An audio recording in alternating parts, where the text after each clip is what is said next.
Boa noite, pessoal. Tudo bem? Muito obrigada pela sua participação. Hoje aqui vai ser tremendo. Nós vamos falar de um assunto atual, que é concurso público.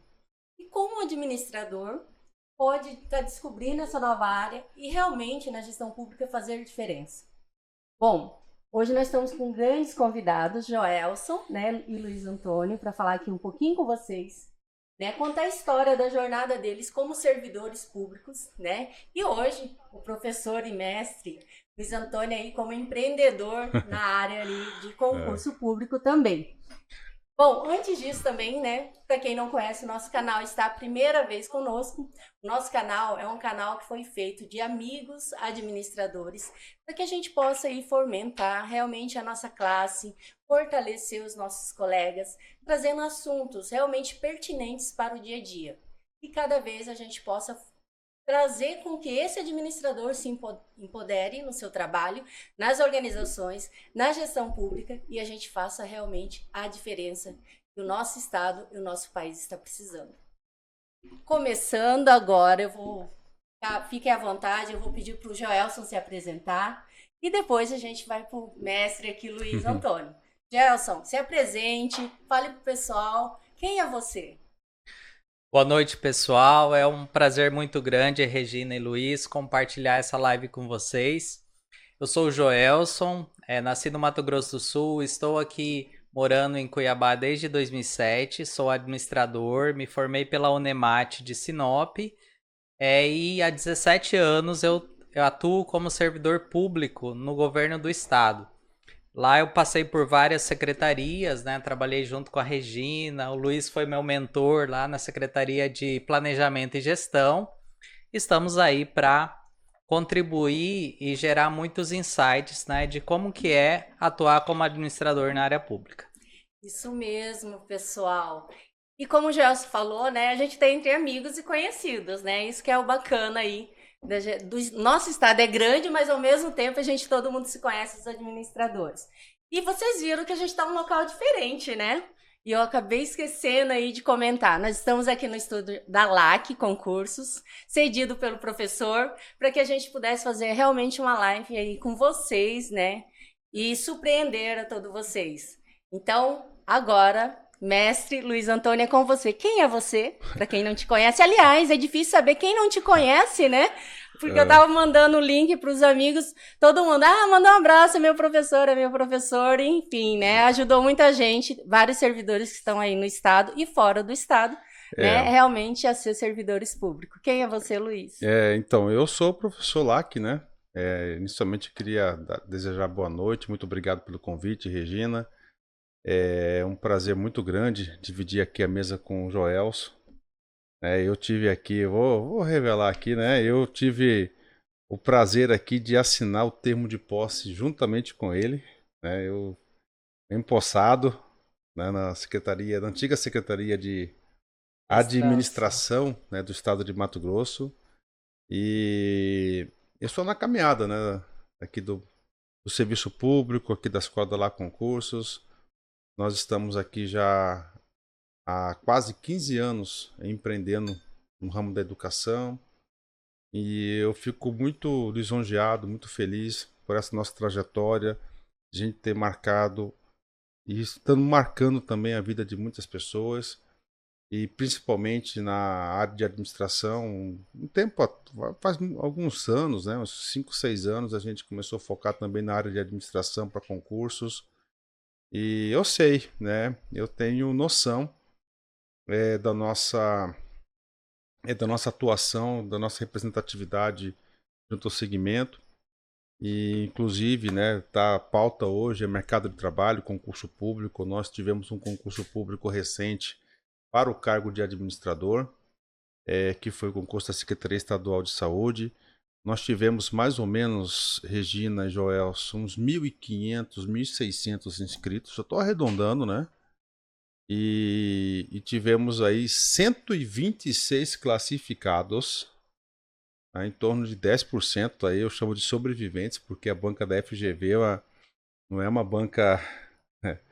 E assim, eu também faço aí, né? Eu faço aí também as provas de concurso e eu vejo o grau de dificuldade, né? Então, nós estamos na luta agora aí de a gente começar a mobilização para nos organizar para agora rumo à nomeação. E aqueles que não foram aprovados, nós temos outras oportunidades surgindo, oportunidades específicas para a administração. Eu acho que nós temos um conselho, o Conselho Regional da Administração. A gente tem que também estar trazendo o conselho para as nossas bandeiras, para a nossa representatividade. Nós temos que caminharmos juntos.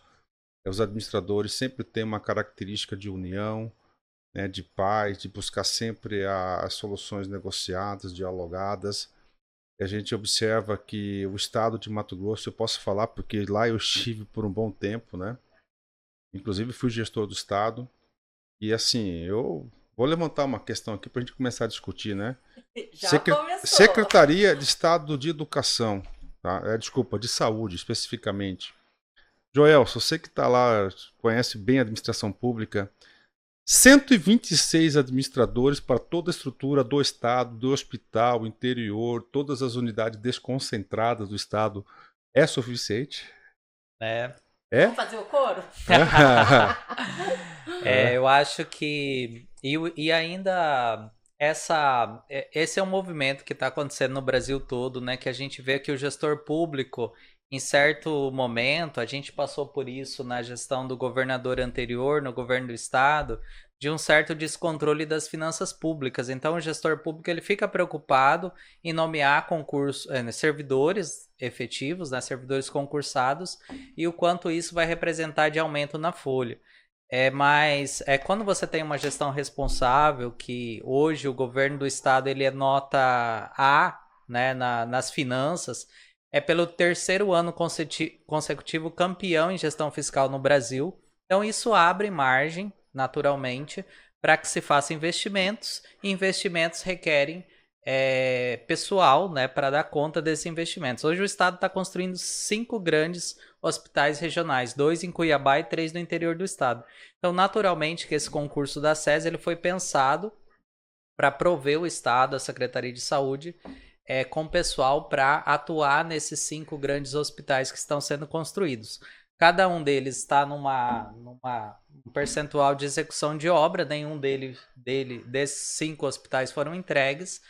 Então eu acredito, né, que quando eles forem entregues, esses aprovados do concurso serão chamados. Até porque o concurso acabou de ser homologado e ele tem 2 anos, prorrogável por mais 2. A validade, né? A validade, com certeza serão chamados. Vamos lá, então a gente já começou entrando em concurso, né? Que tema? E realmente eu sou servidora pública também. Né? Também passei os perrengues aí de concurseiro, que a gente fala que concurseiro não tem vida. Será que é verdade? Joel, conta aí a sua história. Lá em 2000 bolinha, quando você começou a focar em concurso público, né? O que te levou a buscar a área pública primeiro, né? Será que só foi a estabilidade? E de lá para cá, desde que você estava estudando, focando no estudo, foco em estudo, e depois entrou, efetivou, o que você tem visto, assim, de ter crescido como profissional, porque as pessoas acham, eu vou passar em concurso, tô estável, não vou mais trabalhar, né? Será que é bem isso na gestão pública? Conta aí um pouquinho. É um mito, né? Mito ou verdade? Isso é um mito. Mas a minha história de concurso é bem interessante, porque no dia que eu passei neste concurso que eu tô hoje, eu fui num baile no dia anterior, né? Baile na época, e fiz a prova um tanto quanto de ressaca e passei. Mas claro que isso é só uma introdução, porque antes disso eu havia feito mais de 10 tentativas de passar em concurso. Na época eu trabalhava numa pequena empresa e eu acho que muitos de vocês que estão nos assistindo já se depararam com esse dilema. Você está lá numa empresa familiar, os proprietários gostam de você, você faz um bom trabalho, mas você percebe que tem um teto, que chega um momento que você não cresce, não tem para onde ir. Então eu percebi isso, eu estava 4 anos numa empresa familiar e percebi, não, aqui não tem para onde ir. Então deixa eu focar em concurso público. Fiz várias tentativas, cheguei a ser aprovado em primeiro lugar para agente prisional, morava em Sinop. E fui na cadeia para, né, falei, assumo ou não assumo esse concurso? Fui lá na cadeia, o pessoal, não, é tranquilo o concurso. É assim, de vez em quando coloca uma faca no seu pescoço. Tirando isso, é tranquilo. Conversei com o meu chefe à época, ele falou, Joelson, você é um gestor, um administrador. Por que você não continua se preparando até para prestar outros concursos? E assim eu fiz e fui aprovado em 2006 num concurso. Comecei, né, no estado em 2007 como administrador aqui em Cuiabá, me mudei de Sinop para Cuiabá e de lá para cá foram muitos anos, muito trabalho, né? O estado, para que você que está nos assistindo entenda, ele tem 5 níveis, né? Geralmente numa empresa você tem o nível de supervisão, gerência e direção. O estado ele tem 5 níveis, então você começa em gerência, que é o nível mais básico, coordenação, superintendência e secretaria adjunta e secretário de estado.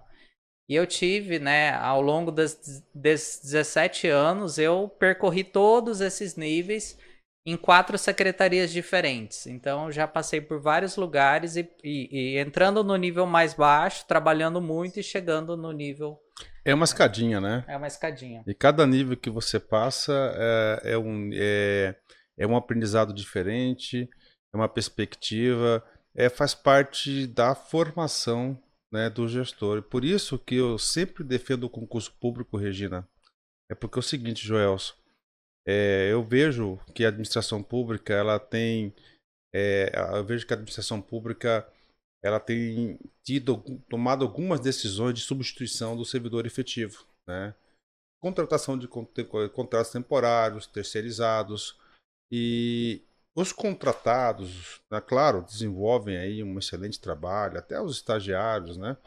Eles não passam por essa carreira, por esses níveis. Então, há uma quebra na formação do gestor, numa visão sistêmica da máquina pública, na contribuição, no acúmulo do conhecimento, né?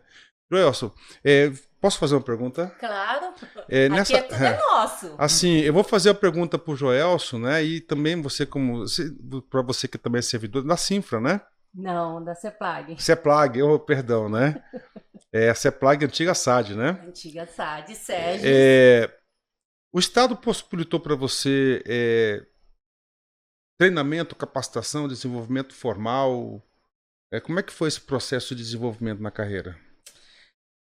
Eu acho que essa pergunta ela tem duas respostas, né? A primeira é assim, o Estado ele capacita pouco, né?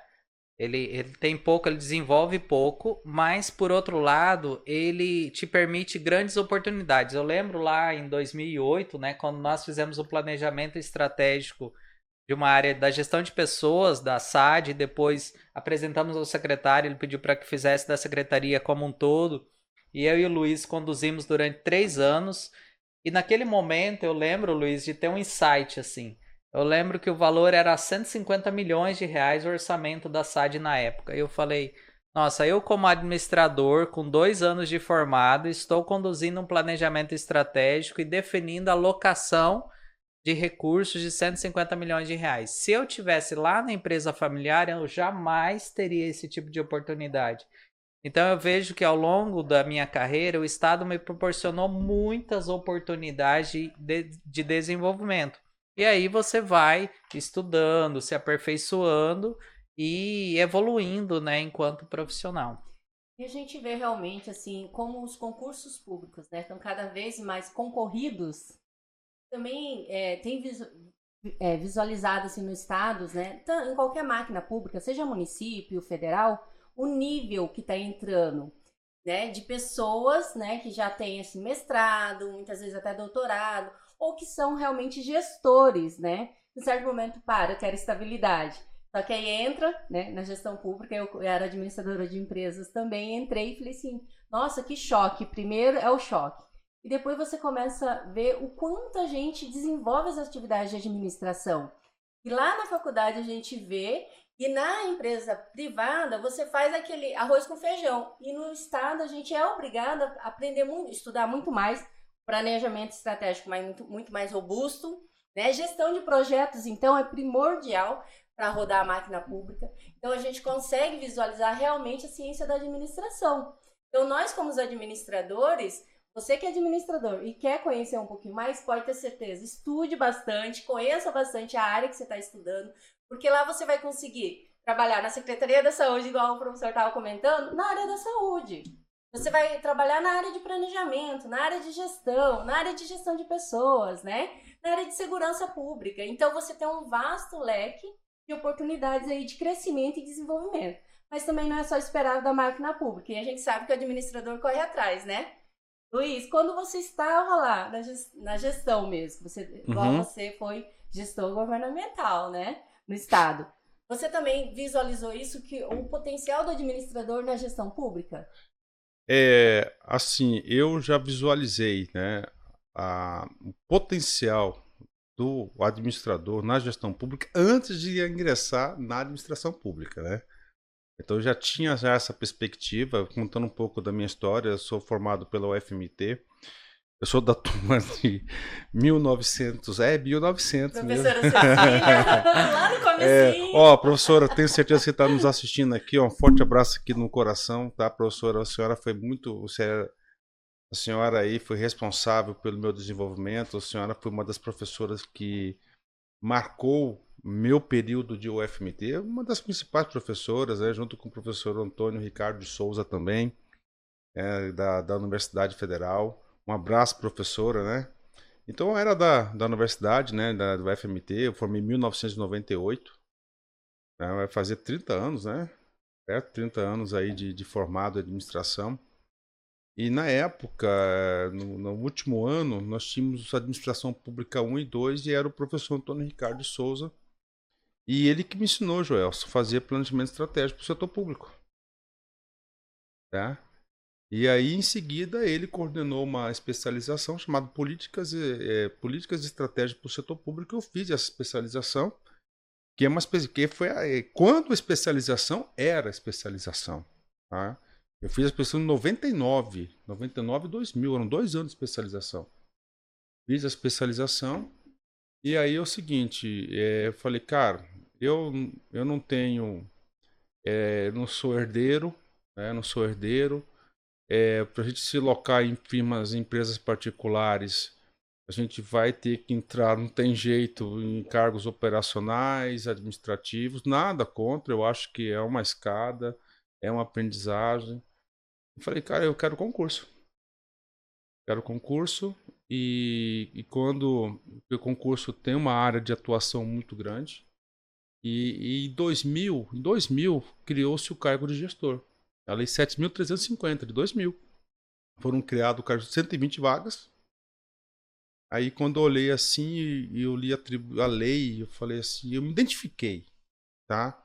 Sabe que quando aquela paixão pela primeira vez, eu falei, é aquilo, entendeu? É aquilo que eu quero. Tá? Eu lembro que na época do concurso, saiu também o concurso de fiscal de tributos, né? Estava estudando, estava competitivo, eu teria condições também de seguir outra carreira, mas é aquilo que eu queria. Teve o primeiro concurso, foi muito difícil, só passaram umas 40 pessoas e eu fiquei por uma questão. Não desisti, continuei estudando, veio o segundo concurso, fui aprovado, tomei posse e com aquela energia, com aquela motivação, exerci todas as minhas funções de gestor. E quando eu decidi empreender nessa iniciativa privada, eu digo com toda certeza que eu já estava preparado para o mundo de fora. Preparado. Pode vir o que quiser aqui fora que o pai aguenta aqui, viu? Pessoal, ao vivo, sempre assim. A gente fica vermelhinho porque a gente tá acostumado, mas ao mesmo tempo dá aquele frio no coração. E assim, né, Regina, o administrador é tão sistemático, né? Sim, perfeccionista. Eu achava que era só eu. Fizemos reuniões, foi ontem ou anteontem? Sim, tava tudo certinho, mas acontece, isso mesmo. Então vamos continuar nosso bate-papo para aqueles que estão no Instagram e depois a gente joga no YouTube o gravado também para os colegas que, infelizmente, a gente caiu no YouTube, né? Vamos continuar aí. Luiz, você estava falando, né, da sua parte ali que você estava como concursado. E hoje, nesse novo empreendimento, novo não, né? Eu tenho mais de 15 anos aí de empreendimento, mas nesse empreendimento do LAC Concurso, o que está tendo de novidade para concurso? Quais são as oportunidades para o administrador hoje no mercado, esse mês, durante o ano todo? O que você tem esse olhar de visão panorâmica sobre os concursos aí na área de administração? Ó, especificamente, Regina, para o cargo de administrador, sempre está tendo vagas, né? Por exemplo, este ano nós tivemos vagas para o EBSER, né? No início do ano tivemos cargo do EBSER, administrador. Tivemos aqui também a cargo da Secretaria Estadual de Saúde, também administrador, tá? Cargo de administrador. E sempre está tendo concurso, né? Sempre está tendo. Tem administrador também do TSE unificado, o FMT, também concurso do FMT, o FMT inscrições já encerradas, TSE, salvo engano, encerra as inscrições amanhã, e tem um concurso também do TRF1 administrador, que é a Justiça Federal. Então é uma sequência, então nós temos aí 5 ou 6 concursos para o cargo de administrador, fora concurso municipal, né? Fora concurso municipal que está tendo. E nós temos também alguns outros concursos, né? Por exemplo, que tem para provimento para administrador, que tem muita afinidade. Tem Controladoria Geral do Município de Cuiabá, Auditor Fiscal Tributário do ISS Cuiabá também, que tem comissão constituída, e assim por diante. Agora, o administrador, ele tem que entender o seguinte, que para fazer um concurso de administrador, ele tem que estar estudando a administração. Tem que estar estudando administração. A prova de administrador. Este ano nós tivemos também o concurso para o cargo de administrador do IFMT. Tá? Que essa prova, Joelson, do IFMT, foi uma das provas de administrador mais difíceis que eu já fiz em toda a minha vida. Tá? Foi uma das poucas provas de administração que me derrubou. Tá tudo certo aí na transmissão? De novo? Total, Mas tem como a gente gravar aqui depois? Tá gravando? Tá? Então depois a gente recorta e vai pro YouTube. Pode ser. Pra não perder, né? A gente já tá vai... aqui mesmo. Não, a gente edita amanhã. Pode deixar que... E a gente sobe no YouTube. O BS tá gravando, né? Certeza, né? Então aí amanhã a gente edita esse aqui e já sobe pro YouTube. Fechou, então. Tá? Tá. Tá. Tranquilo. Então, Luiz, assim, todos esses concursos abertos que você tá falando, essa oportunidade que tá vindo aí para o administrador, essa prova de administração que você falou, além da EF que você pegou, que foi a mais difícil, o que o administrador tem que estudar para ele sair bem? O básico. O que ele tem que focar, e eu né? quero, Na verdade, eu quero emendar essa pergunta porque, assim, eu acho que nem todos sabem, mas o Luiz, ele tem feito questão não só de ser um empresário, dono da LAC, professor, mas ele presta os concursos, né? Ele estava explicando que esse ano ele já prestou 7 concursos e foi aprovado em todos os concursos, né? Ali nas primeiras colocações. Luiz, teve alunos meus, né, que pediram assim para que a gente falasse um pouquinho. Como que você concilia, né? Tipo, a maioria das pessoas trabalha 8 horas por dia, às vezes tem filhos, né? Como que você faz para conciliar essa rotina que todos nós temos e a preparação para o concurso?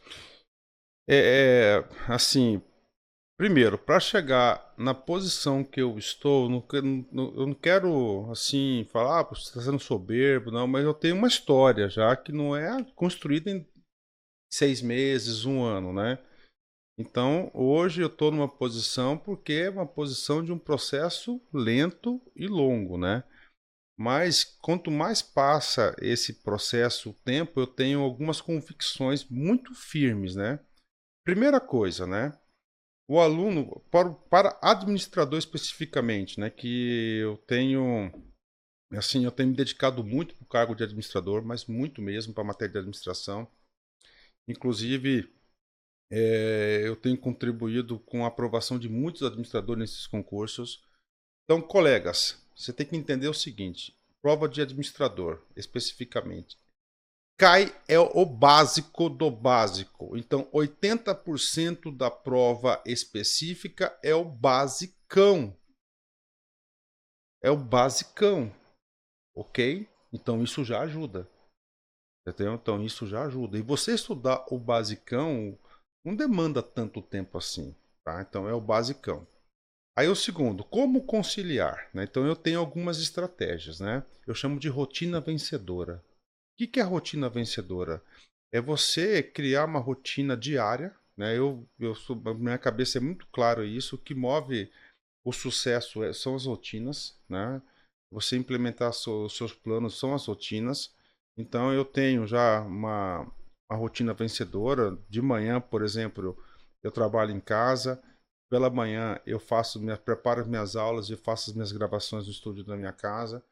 E quando eu preparo as minhas aulas, eu já preparo as minhas aulas também já focalizando, estudando para concurso também. Quando eu ministro minhas aulas, eu também já faço essa conexão. E todos os dias, Joelson, todos os dias, de segunda a sexta, segunda a segunda, eu estudo pelo menos 15 minutos, tá? Pelo menos 15 minutos, nem que você, pelo TikTok, né, passa lá, planilha de Excel, português, professor dando dica, direito administrativo, direito constitucional. Então, pelo menos 15 minutos, todos os dias eu faço essa leitura. Outra coisa que me ajuda bastante, resolução de provas. E com a experiência, né, o know-how que a gente está identificando, é uma coisa que, nos últimos 3 anos, eu realizei mais de 50 provas de concurso. Aí fui aprovado em dezenas.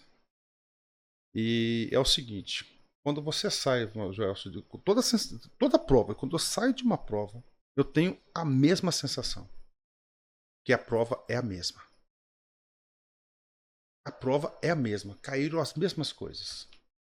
Então, a partir desse momento, eu consigo priorizar o conteúdo que vai ser cobrado.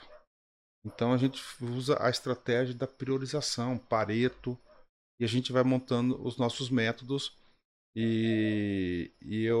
Essa evolução foi um processo, né? E teve o processo da pandemia, e eu fiquei mais ou menos um ano e meio parado mesmo, né, das atividades.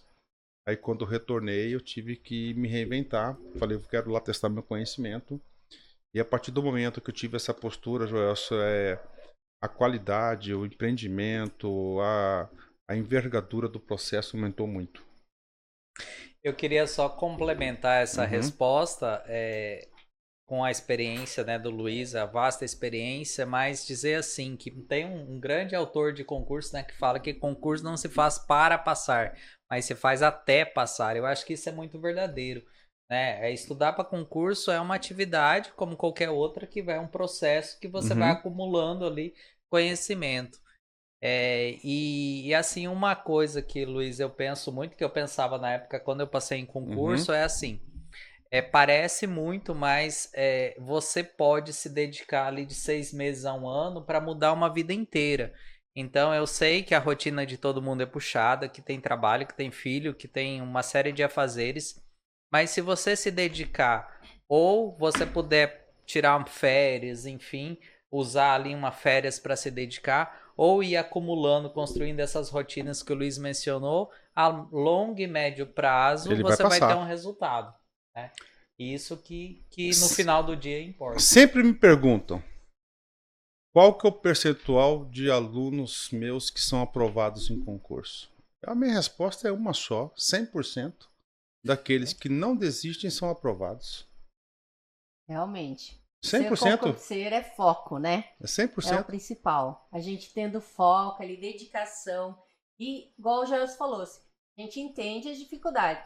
Não foi fácil pro Joelson, não, né? Não foi fácil pro Luiz à época passar. Eu passei naquele concurso de 2010, com 2 filhos pequenos, trabalhando até 7 horas da noite, ia pra escola de concurso, né? Fazia lá os EADs também, até 10, 11 horas. Então eu via meu filho, chegava em casa dormindo, saía para trabalhar dormindo, e aí foi ali uns 3 anos, né, puxado, mas é dedicação, realmente, foco. Não tô falando que vocês vão demorar 3 anos, não, Ó, gente. Eu demorei porque eu era administradora de empresa e com filhos pequenos, então eu não consegui dedicar 100% no foco, ó, né? e assim, não existe regra, sabe, Joelson? Assim, gente.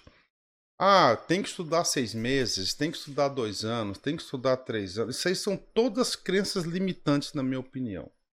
Eu conheço alunos que estudaram 40 dias que passaram, eu conheço alunos que estudaram 6 meses que foram aprovados, tem todos os tipos, entendeu? Então, assim, não existe, assim, uma regra básica para todo mundo.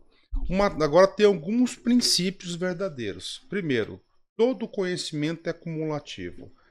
Você está estudando uma matéria, essa matéria não vai cair por aquele concurso. Errado, cai diretamente, porque o conhecimento é cumulativo. Todas as ciências elas são integrativas, elas vão se complementando. A química, a física, biologia, matemática, a língua portuguesa. Se o aluno tem um conhecimento avançado em língua portuguesa, isso ajuda em todas as questões de prova. Se ele tem um conhecimento do raciocínio lógico matemático, ele ajuda em todas as questões de prova. Se ele tem um conhecimento de estatística, ele ajuda em todo. Vou dar uma experiência minha, Joel. Eu fiz um concurso para um conselho regional de radiologias, para a parte específica. Então teve a parte básica, houve essa aqui, e teve a parte específica que foi de radiologia, de raio-x. Sem nada disso. Era não sei o que, intensidade de raio-x. Sabia nada. Não sabia, certo? E tinha lá, claro, umas questões de ética, da regulamentação da carreira, específico. Mas eu, como conhecia já de outras carreiras com profundidade, eu fui lá e fiz esse concurso. Sabia nada da parte específica. Nem estudei. Fiz questão de não estudar. Falei, vou lá ver o que esse negócio é. Ok? Passei em primeiro lugar. Caramba! Por quê? Mas não é todo mundo assim, não, gente. Tem que estudar a parte específica Mas também. Qual que foi o laboratório? É o laboratório. É claro que essa regra especificamente não foi um concurso de baixa intensidade, entendeu? Então, assim, baixa concorrência. Baixa procura, tá. Mas, mesmo assim, eu acho que o feito ele tem que ser replicado. Sim, claro. Então, o que é o conceito? O conceito é o seguinte, que tudo que você estuda, ele vai complementando indiretamente. Eu chamo experiência de mundo. O aluno não utiliza na hora da prova toda a experiência de mundo que ele tem. É outro princípio. Outro princípio. O aluno perde para si próprio. Quantos alunos, eu mesmo, quantas porcaria de questão que eu alterei o gabarito que eu errei? Quem nunca passou por isso? Autoconfiança baixa. Então é outro princípio que o aluno tem que desenvolver. Ele tem que melhorar a sua autoconfiança, ele tem que melhorar a sua experiência de mundo. A vida que você tem, Regina, no seu dia a dia, isso vai te ajudar na questão da prova, no seu dia a dia, as resoluções dos seus problemas do dia a dia. Você acha que não está conectado no comando da questão, nas alternativas? Eles estão conectados. Você que não teve o insight de... sei lá. Verdade. Quer complementar, Joel? Quero. A Regina tá ali, mas...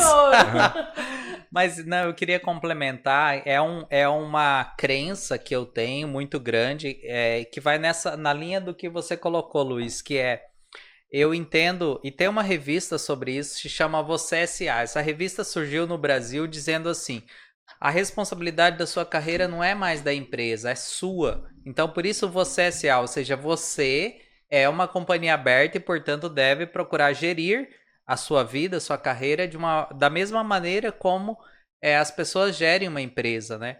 Então eu acredito muito assim, o administrador ele sofre de um negócio chamado assim baixa autoestima. Se você conversa com um advogado, ele tem muito orgulho de usar o habeas corpus, por exemplo, o habeas data. Se você conversa com um médico, ele tem muito orgulho de usar um procedimento lá da medicina. E o administrador, por exemplo, uma coisa básica da administração é o PODCE, né? Que é o planejar, o P de planejar, o O de organizar, dirigir e controlar. E você vê que os administradores se formam, passam pela faculdade e não usam isso no dia a dia. Vai fazer um evento da família, um churrasco, uma viagem, não faz o planejamento, não organiza, não dirige, não controla, não tem indicador. Então, assim, isso é uma crença que não eu tenho... Não aplica na sua experiência de mundo o seu conhecimento. Não aplica. E isso eu tenho muito assim, cuide da sua vida como uma empresa. Use as teorias da administração na sua vida. Use as teorias de marketing, de sistemas de informação, de finanças, tenha um DRE, controle as suas finanças. Porque à medida que você coloca na sua vida, aqueles conceitos, você se aproxima dos conceitos e não fica um negócio de ter que decorar para a fazer uma prova de concurso, né? Então essa seria a dica. E esse é o outro princípio que tem, né? Porque não existe uma receita, né? Então eu falei da autoconfiança, eu falei da experiência de mundo, eu falei da rotina vencedora, tá? E tem outro princípio muito importante. Tenta aplicar em todos os momentos os conhecimentos que você tem. Você estudou um planejamento tático, você viu uma situação do tático, aí você fala, olha, aquilo ali é um caso do planejamento tático. O que acontece? Você está ampliando sua experiência de mundo e você está fixando o conteúdo. Então, qualquer momento você deve estar sempre aplicando os conhecimentos, não é você estudar e deixar no caderno ali no seu resumo. Então, você tem que estar sempre aplicando. Por exemplo, o português é uma ciência complexa, né? Até eu mesmo procuro sempre utilizar a norma culta da língua portuguesa até na mensagem do WhatsApp, sabe? E as pessoas que assim estão mais próximas de mim, não, olha, aqui é no passado, entendeu? Então não é o, é M. E aí assim por diante. Então isso vai sempre no bom sentido. Eu falo, claro que eu faço isso só com as pessoas que eu tenho um grau de intimidade e pessoas também que desejam, né, ter um grau de evolução, ter uma aprendizagem, querem ter o feedback também. Não só no, assim, em outras matérias. Isso aí, sabe como é que eu faço, Joel? Sabe como é que isso chama-se no direito? Princípio da insignificância. Sabe como que isso chama-se na administração? Princípio da subordinação, para fazer o cara obedecer, né? Sabe, né? Entendeu? Então, assim, então você sempre tem que estar internalizando os conhecimentos e aplicando os conhecimentos. Isso ajuda demais. Quando, assim, você que está aí graduando em administração, a gente visualiza, para que eu estou aprendendo teoria da administração? Né? Para que eu estou estudando estatística? Para que eu estou estudando isso? Gente, a gente aplica em tudo, desde a empresa privada até na gestão pública. E as pessoas que acham, eu vou entrar em gestão pública, eu não vou ver nada. E vai levando a graduação pela barriga, você está muito enganado. Aí que você usa bastante. E a gente vê isso todo dia, né? Que é colocar o que a gente aprendeu lá atrás e realmente, é onde a gente vai buscar as metodologias para fazer as políticas públicas. Então, é muito importante realmente a ciência da administração para a gestão, seja ela pública ou privada. E todo mundo faz, né? Um planejamento, uma organização, uma liderança de equipe. Isso é da ciência da administração. Mas o que o Joelson falou, assim, eu acho que nós como administradores, nós que temos aí, as pessoas nos ouvem, né? Ele falou o seguinte, o administrador tem uma baixa estima, o administrador... Isso é verdade. O cara não consegue, o colega, não todos, é claro, né? Ele não consegue se enxergar no mercado, ele não consegue se posicionar, Joelson, entendeu? Então isso é uma baixa estima, então isso... Gente, administrador ele é fundamental. Assim, você fez especificamente para o cargo de administrador ou você fez aquele cargo qualquer nível superior? Fez para administrador. Você fez para administrador, né? É porque é o seguinte, quando eu era superintendente lá, né, quando eu postei lá, não foi? E aí é o seguinte, sabe? Então eu fiz questão de chamar administrador. E na época teve algumas pessoas que nós nomeamos que elas não tomaram posse, né? E aí quando chamava o outro cargo, né, que tinha mais aprovados, né, porque dele é antes do seu concurso. Isso. Tá? Nós chamamos quase todo mundo. Muitas pessoas. Muitas pessoas. Então o pessoal está preocupado em ser chamado aí, confie, acredite, tá? 4 anos é um ciclo muito longo. Muitas coisas acontecem, tá? Eu já vi muitas coisas acontecerem e vão acontecer. Então o que acontece? Quando veio assim, falei, cara, o administrador, falei, não, esse aqui vai trabalhar comigo. Porque é um profissional que já primeiro que não fica na defensiva. É um profissional para frente, um profissional que sabe planejar. Você sabe, Joelson e Regina, eu posso falar porque eu ocupei muitos cargos de liderança, tá? A coisa mais difícil que eu tive na minha experiência pública foi encontrar pessoas que elaborassem um planejamento e tivesse a capacidade de executar o seu próprio plano. Né? elaborar seu planejamento e executar o seu próprio plano. Eu encontrei muitos que faziam planos maravilhosos, mas a capacidade de execução zero. Eu sou uma pessoa que gosta, né? E por quê? Porque eles elaboravam um plano impossível. Você tem que pôr o pé no chão, cara, entendeu, meu? E outros que não tinham essa capacidade de planejar, e esses eu gostava mais, que era o carregador de piano, que ele ia devagarzinho, executando. Ah, não sei, vai estudar, vou aprender, vou perguntar, vou não sei o quê. Vai, o famoso correr atrás, e entregava o produto. Mas é isso que está acontecendo hoje, que está se cobrando e se falando muito de inovação. Né? Intraempreendedorismo nas organizações, seja ela pública ou privada. E aí a gente entra, esse carregar o piano, que você vai estudar, buscar novas formas de fazer diferente, resolver, você está inovando de uma certa maneira. Joelson, você que está lá, né? Nos altos níveis, né? Agora aí como assessora aí da vice-governadoria. E que você vê como que o administrador na gestão pública ele pode inovar? Como ele pode fazer esse intraempreendedorismo dentro da organização privada? Porque tem aqueles que não aguentam, vão lá se empreender fora da gestão pública, mas tem hoje a possibilidade de empreender dentro da organização pública. No seu olhar, acontece? É possível? Com certeza, Regina.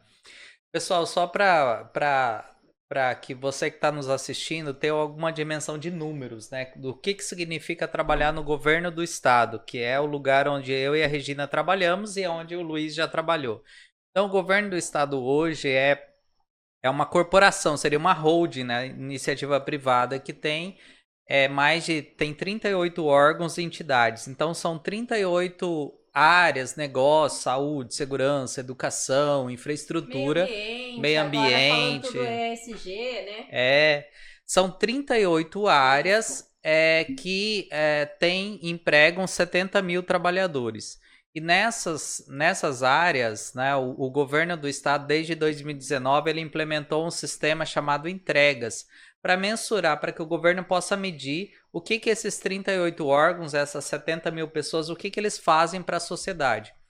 Hoje, esse sistema ele está com quase 29 mil entregas, Luiz. Então, o que são essas 29 mil entregas? É um asfalto, é uma praça, é uma reforma de um hospital. Então, são 29 mil coisas que demandam, que precisaram ser planejadas, que precisam ser bem geridas, para que isso, a sociedade, ela entenda, ela receba o benefício dessa entrega. Então, o administrador, Regina, ele tem muita possibilidade de inovar. Porque, vou dar só um exemplo, né? A gente estava na Secretaria de Educação, com prazo médio, Luiz, de reforma de uma escola, estava em 550 dias, né? Era o prazo que demorava. Um ano e meio. Quase 2, hein? Que eu demoro para contratar uma empresa e reformar ou fazer uma reforma geral em uma escola.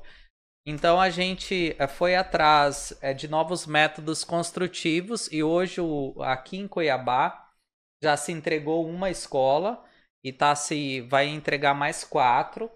Concluídas em 4 meses. A escola construída do zero. A gente estava demorando 500... Com a licitação ou sem a licitação? Com a licitação. Qual que é a diferença? É uma nova forma de construir que é aquelas pré-moldados, já montados. Então as peças, né, as paredes são pré-montadas num barracão e leva no espaço, faz lá só a fundação e daí isso vai sendo encaixado como se fosse um Lego. Então esse é um exemplo de inovação. A gente poderia falar da ferrovia, a gente poderia falar da BR-163, que são soluções de gestão que o governo deu para problemas antigos que envolveram uma capacidade de análise, de encontrar uma solução inovadora para uma coisa. Isso são grandes exemplos, mas no dia a dia, e é a área da Regina, a Regina acho que pode falar um pouco também, pessoal, que os serviços digitais. Hoje tudo é digital. A gente resolve a nossa vida da iniciativa privada tudo no celular. E por que no governo tem que ser e no departamento, né? Então, Mato Grosso, poucos sabem, mas Mato Grosso é um exemplo em serviços digitais. Hoje a gente tem um aplicativo chamado MT Cidadão, que você consegue transferir um veículo, você consegue pagar multa, você consegue fazer uma série, mais de 30 serviços digitais. Até habilitação. Até habilitação. Então, Só não pode fazer a prova, né? É. Ainda, né? Então, para que esse serviço, acho que a Regina pode complementar a resposta, né? Que agora a transferência de veículos foi o último que foi... Foi a última entrega, mas tem outro já em andamento. Então, o administrador, ele pode inovar e pode muito. E é legal da inovação na área pública, porque, claro, no setor privado você traz ali uma lucratividade, um resultado melhor para a empresa, mas na área pública, quando você inova, você transforma a realidade social. Então, isso é algo bem bacana da gestão. E o volume também, né, de pessoas que podem ser atendidas, né? Então, assim, realmente, hoje, na gestão pública como um todo, eu vejo isso em todos os estados, né? Pelos portais de serviços. Cada vez mais serviços sendo transformados em serviços digitais aí para facilitar a vida do cidadão. É lógico que sempre vai ter aqueles serviços para também atendimento, né, presencial, porque é necessário, porque a gente tem ali, nem todos, né, tem facilidade com a internet ou com aplicativos. A gente vai ter, mas a gente vai diminuir o tamanho da fila e atender melhor aqueles que vão estar lá, né, buscando o serviço presencial. Isso é o olhar. E aí, cada vez mais, hoje já tem Laboratório de Inovação Central do Estado, a gente vê outros estados, outras instituições também criando laboratórios de inovação, trabalhando a cultura de empreendedorismo dentro da área pública para as pessoas desenvolver essa visão, né? Deixar aquela roda, ado, meu quadradinho. Não, a gente tem que pensar em quem? Naquele que a gente tem que entregar o serviço e agregar valor para ele, né? Então, realmente está mudando. E inovação é possível, sim, no serviço público. Posso compartilhar uma experiência de 2004? Claro. 2004. 20 anos. Eu fui para a Seduc, né? Tava um caos na época, a Seduc 2004. Desculpa, 2003, perdão. 2003. Primeiro, 2003, né? 2003, isso, 2003. E naquela época, sempre que a secretaria sempre teve contratos temporários, né? Então, assinava-se o contrato em janeiro e os professores interinos recebiam em outubro, novembro. Eu falei, pô, para com isso. Tá? Para com isso. Aí reunimos com o setor tecnologia. Falei, vamos usar aqui o sistema Receita Federal. Disquete 3.5, não sei se vocês lembram aquele quadradinho. Uhum. Fizemos um softwarezinho básico. Né? Básico. Encaminhamos para todas as escolas. Em uma escola que não tinha computador, tinha que ir na assessoria pedagógica. Lá eles cadastravam todos os contratos, colocava no computador e enviava pela internet, gerava um arquivo por e-mail, encaminhava. Não tinha banda larga ainda, né? Disqueada, encaminhava, caía na Seduc, a Seduc processava, mandava para a SAD. A SAD, na época, foi super parceiro nesse sentido, o antigo Sepromate. Nós reduzimos, né? Em março, todo mundo recebeu. Então, naquele momento ali, foi uma inovação, foi um impacto significativo. Depois, anos depois, aí já com depois o Estado inovou. Hoje todas as escolas têm banda larga, internet de alta velocidade. Deve ter fibra hoje, né? E o que não tiver deve ter Starlink, né? Eu acho que o Estado deve ter esse investimento básico. É básico, né? Sim. A escola todas as escolas devem ter internet com parque tecnológico, né? Isso aí não tem como ter educação sem isso. Aí já do próprio site já gera o contrato, entra em tempo real. Quer dizer, então, o gestor público ele não pode pensar burocraticamente, gente. Pelo amor de Deus. Ele não pode, ele tem que pensar na sociedade, tem que ver. Imagina um professor hoje, que é pai de família, que tem 2 contratos, receber em outubro, Regina. Como é que esse cara vai sobreviver? Como é que ele vai trabalhar em fevereiro e receber em outubro? Não tem? Impossível, né? E hoje a tecnologia está aí para auxiliar, né? E sem juros, inovar, sem né? atualização, viu? Nossa, foi sofrida aquela época, né? Foi. Ainda bem que mudou, né, gente? É. Ainda bem que a gente está evoluindo, a gestão pública está evoluindo, tudo tá... não no mesmo ritmo da organização privada, mas a gente está buscando sim. Aí eu tenho esse olhar. outro exemplo, né? Vou contar a história aqui, né? Câmeras de vigilância. Importante, né? Sim. E o Estado, até hoje, pode falar o que for aí, os bambambam aí, é tudo mentira, entendeu? A manutenção que o Estado perde. O Estado vai lá, compra equipamento de milhões, quebrou um fusível e não tem um fusível para trocar, fica meses parado. Tá? Isso aí não adianta falar. E aí o seguinte, quando eu estava na Secretaria de Segurança Pública, as porcaria das... Ah, porque, não sei, o tal do balão quebrou. Até se arrumar, o Regina Joelson, um sujeito para subir em cima para trocar a porcaria da peça que custa R$5. Passou semanas. Nas semanas, a bandidagem. Aí eu falei, por que a gente não compra as imagens do que a gente tem as câmeras? Sabe o que aconteceu? Nunca mais a gente teve perda de imagens, tudo em tempo real. Economia do setor público, você tira o foco do meio e passa a ter o foco no fim. Aí você falando em inovação, né? Eu vou falar para você, Regina, Joelson, posso falar que sou da velha guarda aqui. O Brasil tem que voltar a pensar na administração pública gerencial, voltado para resultados, né? Claro, baseado na administração pública burocrática, na legalidade, na impessoalidade, na publicidade, na transparência, mas tem que buscar os resultados. E a inovação faz parte da eficiência. Com certeza.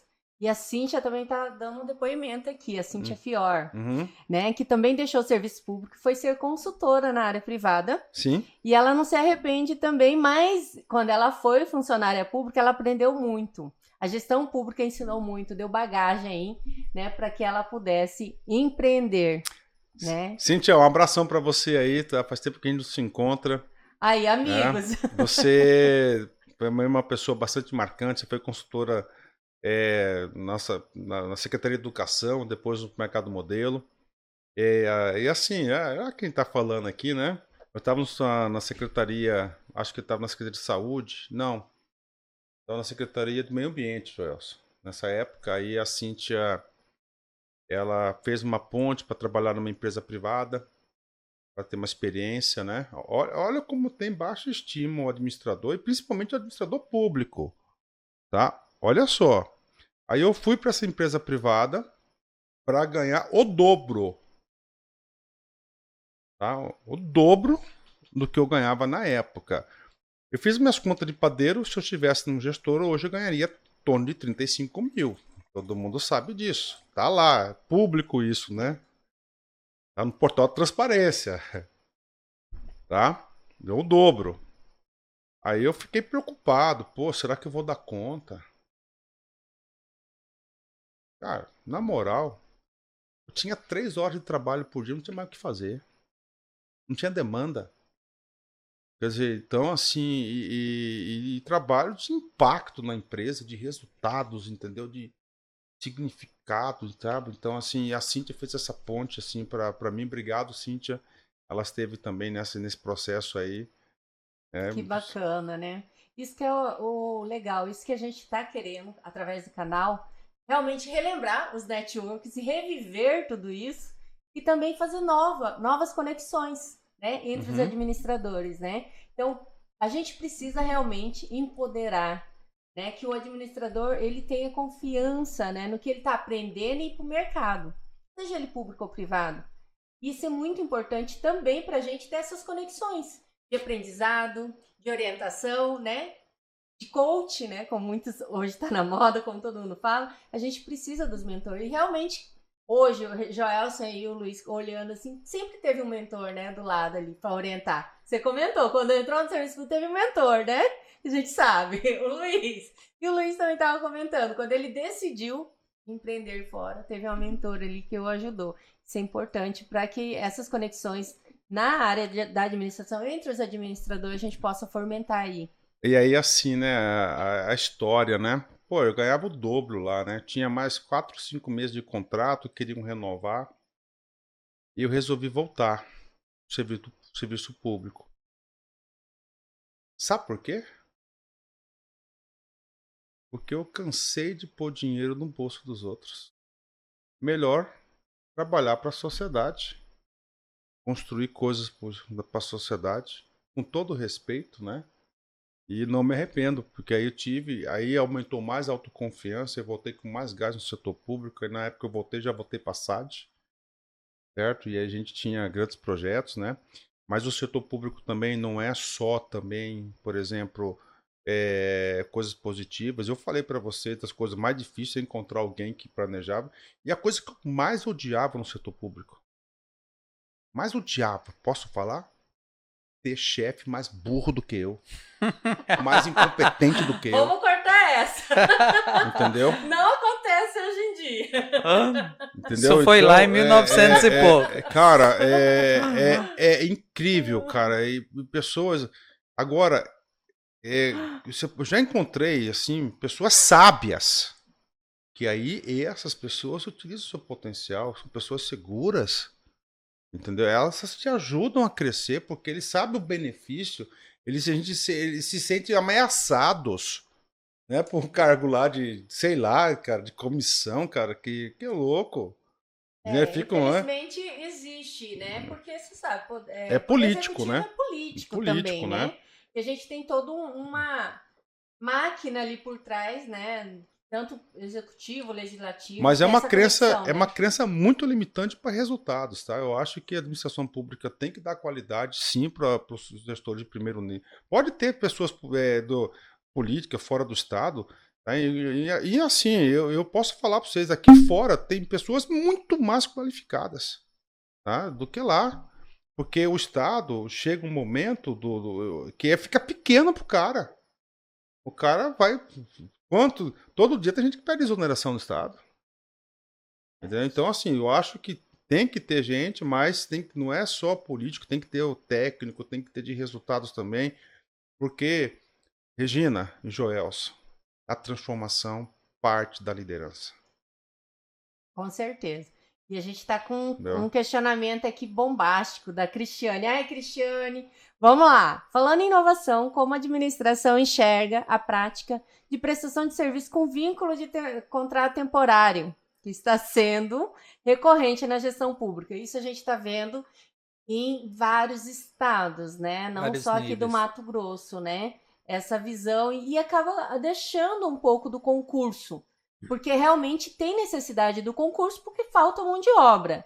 E aí a gente sabe dessa visão que servidor é passivo, que eu enxergo totalmente diferente. Para mim é investimento, porque a longo prazo, como a gente falou, o conhecimento, a visão de prática na gestão pública, ela molda a política pública também, né? A política pública é feita por servidores públicos.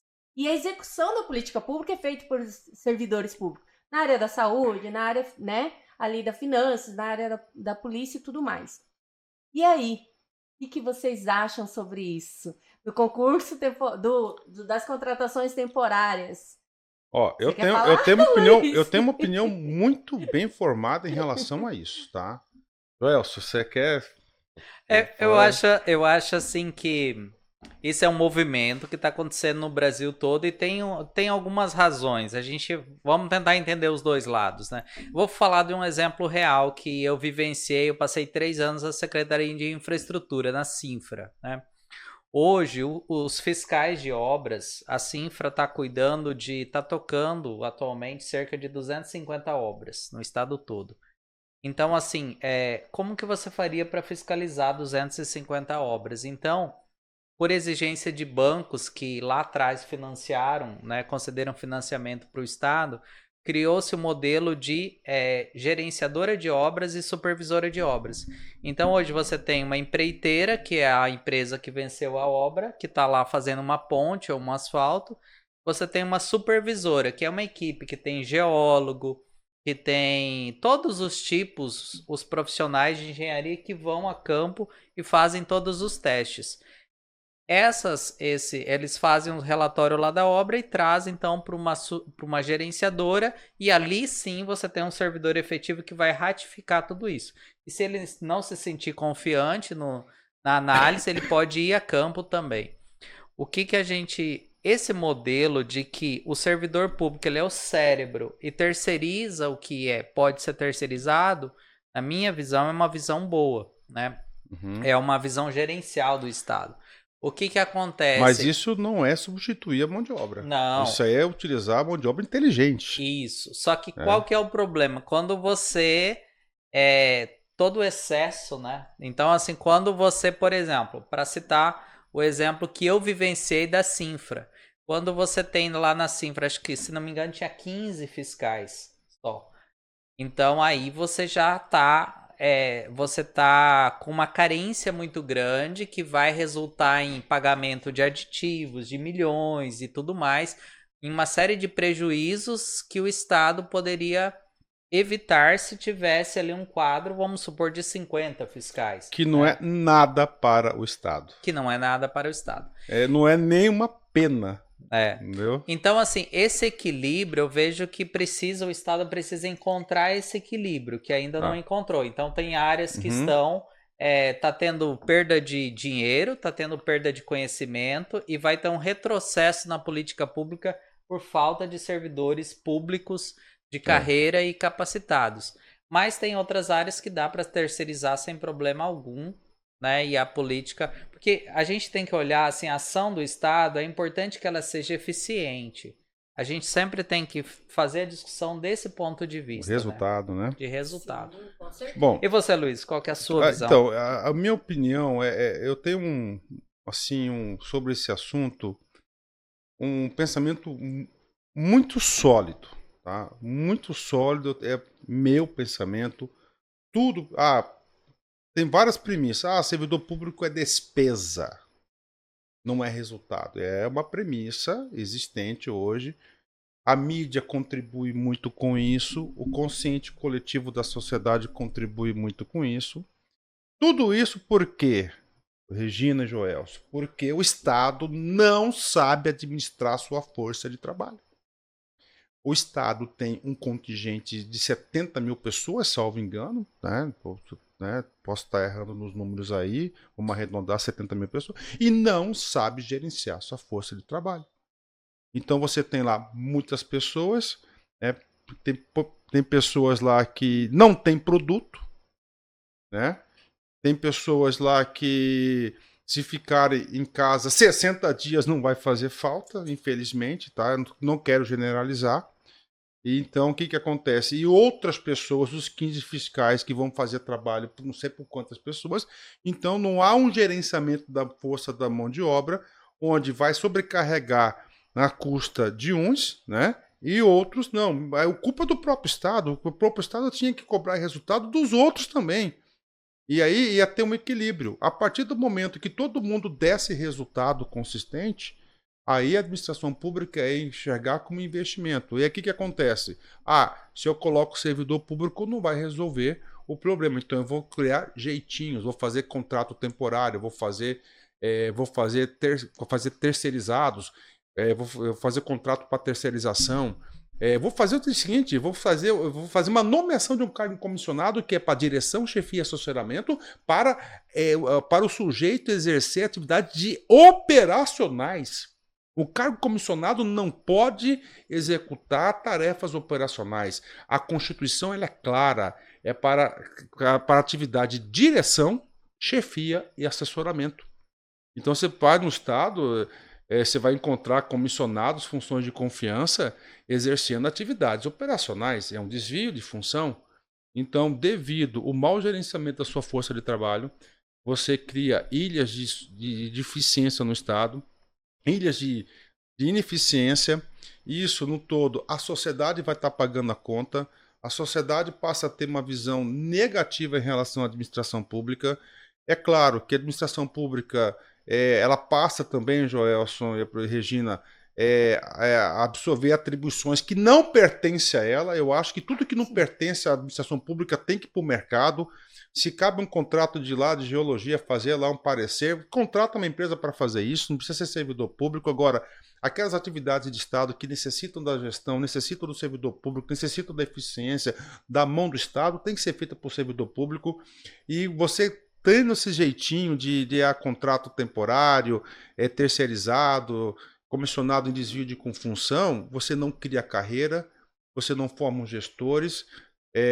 Recentemente eu vi o Estado teve um movimento que mudou a remuneração do cargo comissionado. Hoje ele recebe posso estar enganado aqui, mas como uma parte de verba indenizatória, que aí melhorou um pouquinho mais para ele. Isso é bom, né? Eu acho que a legislação também evoluiu, a de responsabilização com a alteração da lei de improbidade administrativa, porque tirou o elemento culpa, hoje tem o elemento dolo, porque ninguém queria mais assumir cargo em comissão. Então tem que criar também condições estruturantes de segurança jurídica para que os servidores da casa também tenham interesse de aceitar cargos. Na minha época teve alguns cargos lá que chegaram à minha mão que ninguém queria assumir, mas eu, como não sou de fugir ao chamamento, eu me encontrava, eu me sinto capaz de fazer. Isso aqui eu consigo eu dou conta disso aqui. Então, assim, é uma situação, tá, que inclusive isso, Regina e Joelson, ocupam os cargos dos administradores. Tem muitos administradores que são formados em administração, ocupam os cargos de administradores que não executam tarefas de administração, as atribuições do cargo, dado esse movimento do não gerenciamento adequado da sua força de trabalho. Bom, esse termo é meio polêmico, né? Vamos para a próxima pauta. Mas realmente, Luiz, você tem toda a razão.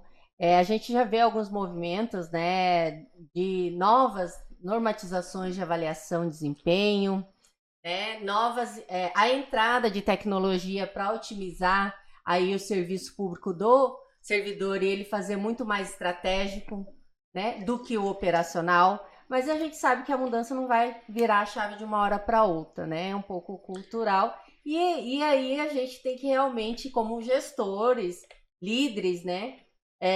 Incentivar a equipe a evoluir também, né? E cobrar realmente resultado de todos, né? Não só de alguns. Isso é a dificuldade de eficiência do líder também. A gente sabe que na administração, né, tem alguns assuntos que são muito interessantes, né? A gente fala de comportamento, a gente fala de cultura organizacional, né? E você fala comportamento, né? Comportamento é algo dificílimo de mudar, né? O comportamento você tem que passar por um processo, você tem que, né? Vou dar um exemplo para você, né? Eu quando eu estudava lá na administração, eu tinha um escortezinho verde, tá? E manutenção em dia, mas era sempre sujinho, tal, assim, né? Tinha um arranhadinho. Aí eu falei, quando eu comprar um carro zero, vai ficar sempre. Quantos carros já tive? Vai lá ver meu carro, né? É o comportamento, é a cultura, isso vai fazendo parte da cultura. Então eu vejo que a administração pública é o seguinte, às vezes chega lá um servidor público muito com muito ímpeto, com motivação, com determinação, aí ele cai naqueles comportamentos vigentes lá da cultura organizacional, que é difícil mudar a cultura. É difícil. É um desafio. E aí ele acaba entrando nessa sinergia, né, entropia ali, sabe?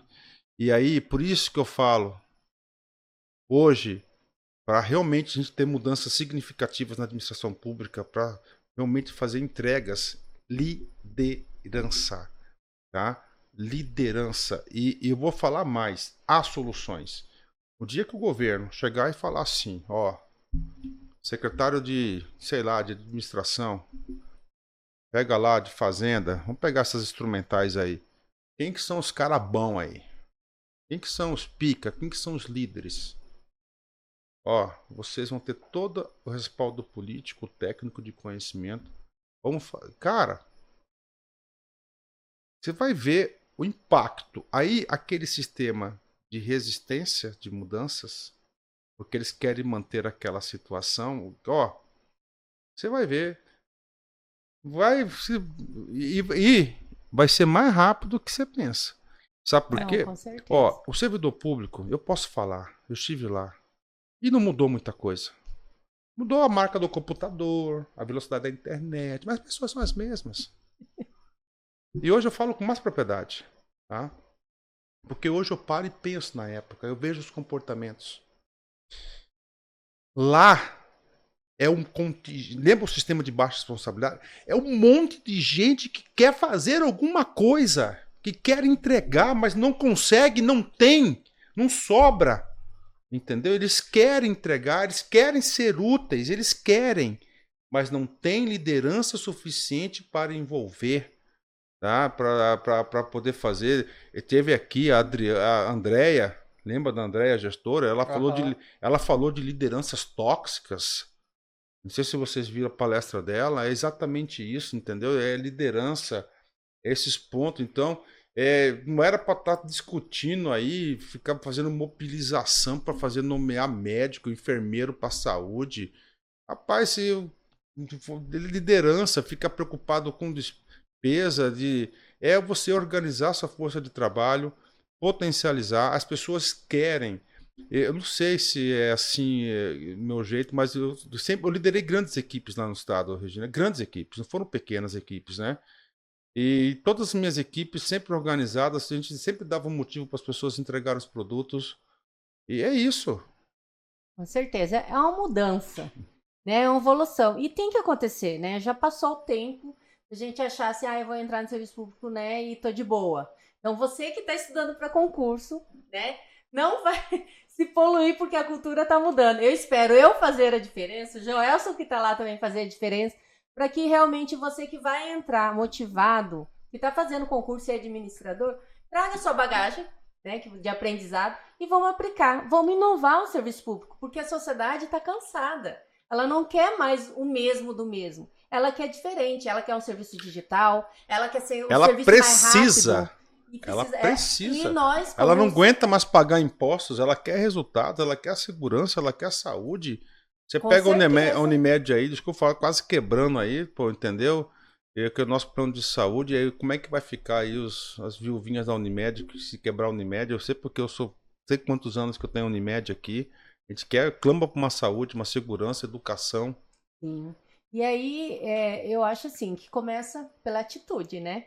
O conhecimento, a gente estudou para concurso, a gente tem uma bagagem de graduação, né? Ou o próprio tecnólogo, tem toda essa bagagem. O chá, conhecimento, a gente vai ter habilidade, que é prática, e atitude. A atitude que está faltando, né? Pelo que você falou. Regina, eu queria complementar essa que eu falo nas minhas aulas, né? Que é essa teoria do chá da competência, ela é complementada pelo um quarto elemento, que é o resultado.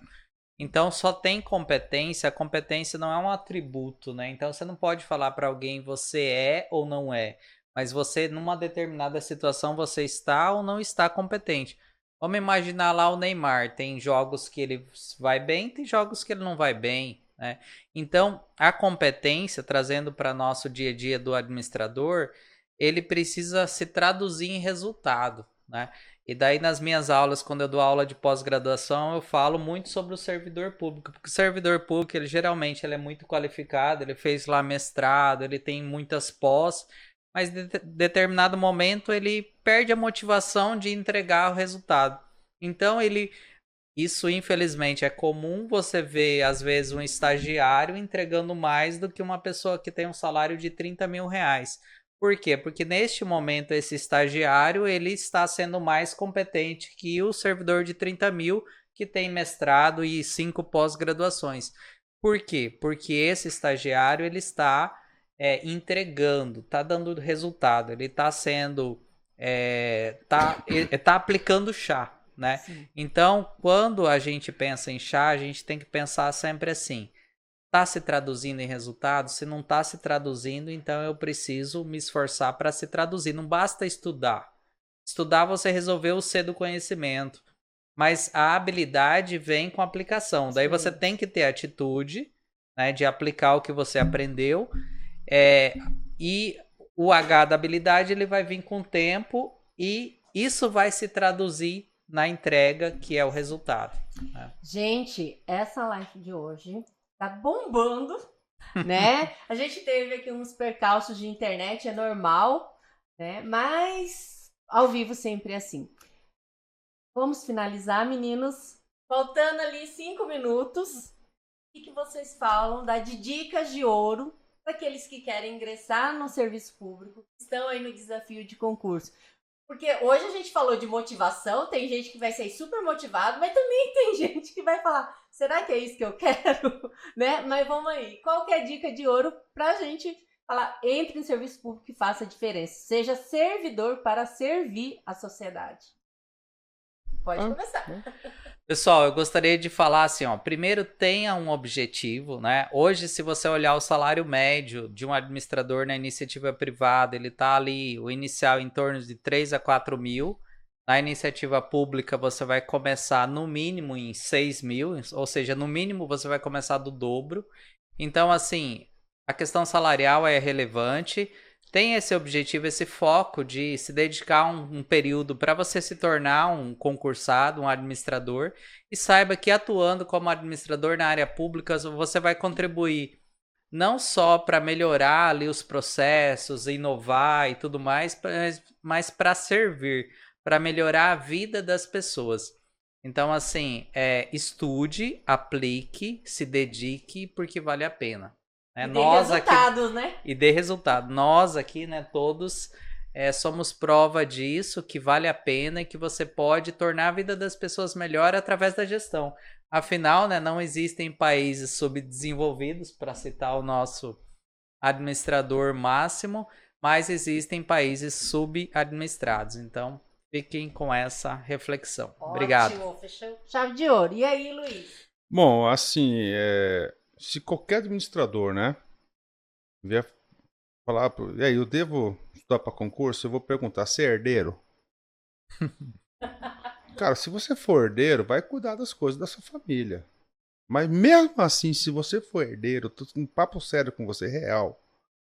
Vai lá, estude por concurso, que você vai ter o conhecimento, a experiência, você vai passar por um desafio de competitividade, o estresse de concurso, isso é uma experiência, você vai evoluir como ser humano, tá certo? Você vai sentir orgulho. Eu acho que todo mundo tem que ter um resultado positivo na vida, significativo, ter um nome no diário oficial. Isso é bom pro ego, isso é bom pra autoestima. Aí você vai, você toma posse, vai passar no estado, vai ter momentos bons, vai ter momentos ruins. Ali vai ser mais do que um mestrado, um doutorado que você vai ter. Você vai se preparar para a vida. Você vai ter uma carreira. Estou colocando no caso do herdeiro. E aí você vai aprender muito mais. E aí você está preparado. Se você quiser continuar sua carreira, você continue.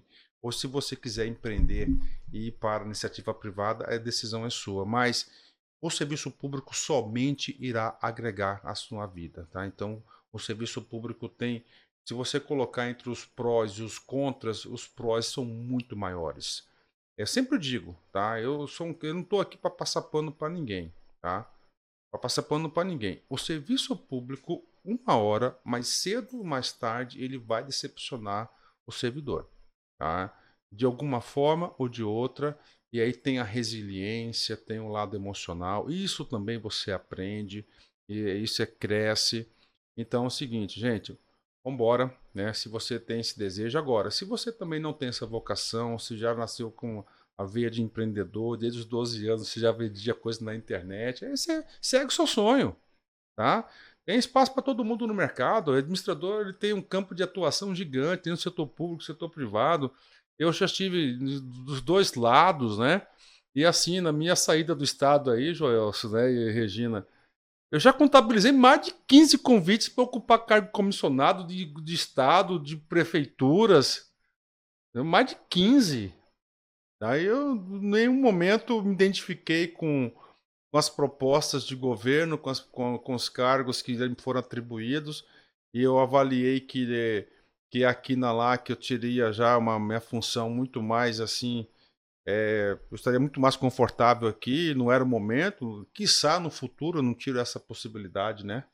E eu quero agradecer o convite, muito obrigado aqui de ter participado aqui desse evento, me coloco à disposição para vocês, né? Todos os demais podcasts podem ser realizados aqui, eu fico bastante honrado. Foi um prazer reencontrar meu amigo aqui, o Joelson, né? Grandes amigos. Muito obrigado, Regina. Não, gente, só agradecer, né? Agradecer ao Luiz, que foi meu mentor lá no estado, agradecer a Regina, que um legado nosso, Luiz, foi implantar o primeiro escritório de gestão de processo do estado. Então isso está produzindo inúmeras inovações, né? E tem produzido inúmeros resultados. Eu estava como adjunto na época, a Regina como coordenadora e depois como superintendente. Então só agradecer. Eu acho que eventos como esse só fortalecem a nossa carreira, né? Só disseminam as boas práticas de gestão e nos colocamos à disposição. O legal que o Luiz falou antes administradores, todos eles gostam de ajudar, né? Tem profissão que às vezes a pessoa quer segurar, não quer passar, e administrador ele fica feliz em ajudar, em contribuir. Então, me coloco aqui à disposição de todos os administradores, né? Para que a gente continue trocando figurinha e parabenizar a Regina por esse podcast, por essa live. E também por estarmos tentando fortalecer o nosso conselho, né? Que isso é importante também. Bom, Obrigado. pessoal, esse canal não é meu. Esse canal é de todos os administradores. Então, cada vez que a gente trouxer um colega, ele também pode ser mediador, viu, Gelson? Você, Luiz, se preparem para vocês serem mediadores também. E a gente vai revezando, porque a gente vai trazendo novos administradores. Falando nisso, semana que vem a gente não teria live, mas a gente vai fazer. E vai estar vindo aí um assunto bem interessante de IA, inteligência artificial. E a gente está falando inovação hoje também aqui, né? Então, semana que vem a gente vai estar quinta-feira no ar, pessoal, com dois grandes gestores de inteligência artificial, administradores, que aplicam na gestão no dia a dia, utilizando a gestão e a tecnologia. E quem vai estar mediando? O nosso amigo Jean Carlos. Então se preparem, semana que vem a gente se encontra neste mesmo canal. Fique aí. Gente, aconteceu hoje, né? Alguns problemas de internet, a gente vai arrumar e deixar gravado tudo bonitinho para vocês. Se você assistiu só um pedacinho, volte, né? Depois da manhã vai estar toda a gravação do caso de hoje, da live de hoje, e vocês vão curtir de ponta a ponta, porque foi muito bacana aí com esses dois feras. Muito obrigada, meninos. Estamos aqui terminando a nossa live. Obrigada a você que esteve com a gente até agora. E vamos continuar. Curte aí, compartilhe e se inscreva no canal, porque é muito importante pra gente fortalecer aí a nossa classe de administradores. Um grande abraço. Gratidão. Até mais. Até mais.